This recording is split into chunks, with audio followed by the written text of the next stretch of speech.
everyone, hope you all are well. So with any eye makeup look, you want to start off with an eyeshadow primer, especially though if you're doing your makeup for a special occasion or event because you want it to last the duration. So I like to use the Urban Decay Eyeshadow Primer Potion. I find this really helps to lock shadows into place and it ensures that you get the most out of them as well. It allows them to apply and blend as easily as possible, appear as pigmented as they can be, and ensures they last all day long too. So I applied a few swipes of the product with the applicator itself, and now I'm using the fluffy tapered end of the brush that came with the Naked Cherry palette, and I'm using this to buff that product into the skin anywhere that I'll be adding eyeshadow. My palette of choice today is the Urban Decay Naked Honey Eyeshadow Palette. It includes a range of warm yellow tones in mattes and shimmer finishes, and I adore this palette. The first shadow I'm taking is called Hive. It's a warm light to medium toned brown. It's got a matte finish to it, and I've picked this up on a Coastal Scents BR250 brush because it's nice and thick and fluffy. So I'm beginning by adding this colour into the crease, and I'm using a bigger brush because just naturally it coats a larger area.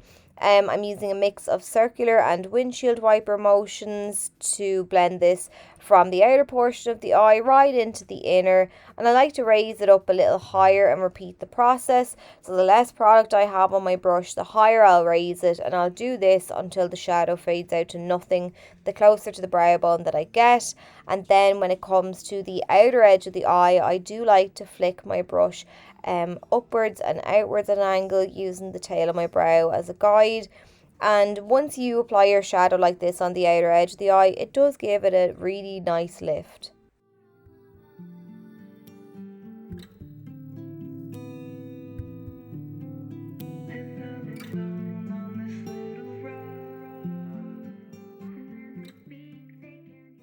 I'm taking a smaller blending brush now. This is the Blank Canvas Cosmetics E26. I've dipped it into the eyeshadow drip, and that's more of a medium toned matte brown. I've started by swirling the brush down on the outer portion of the lid. I've started by using circular motions, and I'm applying and blending as I go. So I'm blending this shadow kind of at an angle, and I'm coating from lash line onto the lid, up to the crease and out. And I'm keeping this shadow very much to the outer portion of the eye, with a focus on fading it right out towards the tail of the brow. And I'm just going to keep blending and pulling the shadow where I want it, going over and back, just making sure that it's nice and soft and blended. And once I'm happy enough with that first layer, I'm picking up a little bit more shadow on my brush, tapping it down once again on the outer edge of the eye, and then I'm diffusing the shadow from the lid up to the crease.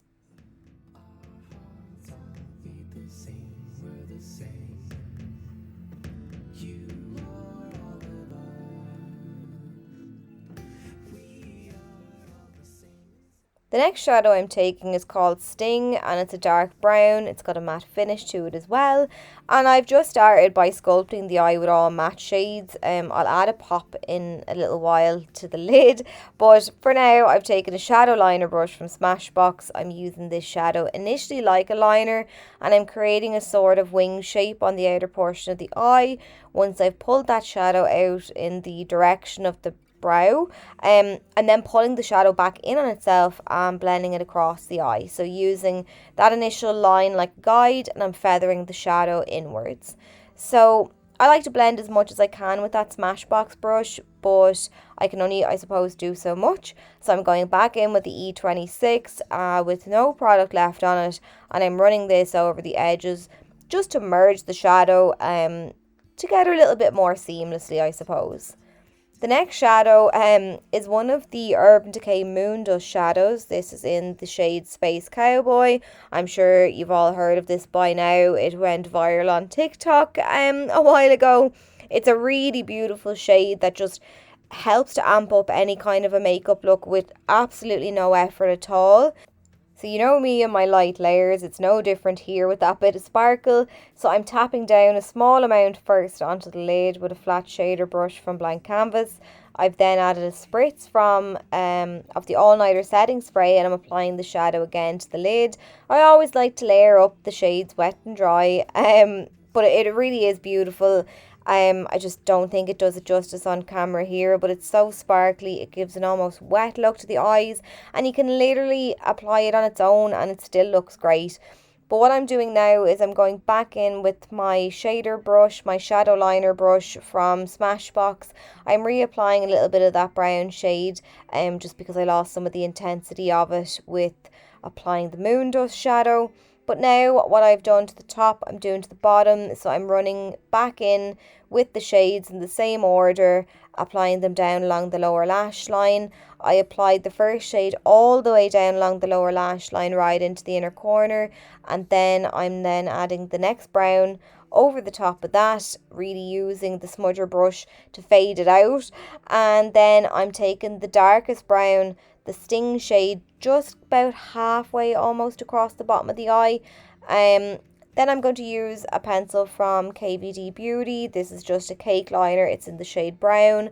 I'm running this all the way along the waterline. I'm closing my eye around the pencil to coat the top and bottom waterline at the same time. Then I've added some lashes. I poked myself in the eye when when I was applying them, so that's why my eye is bloodshot. But I'm adding a highlight now to around the tear duct of the eye and under the arch of the brow. The lashes are wispies from Ardell, but that's the finished look. So I hope you enjoyed the tutorial. I hope you found it helpful and easy enough to follow. If you did, do let me know, and I'll catch you all really soon.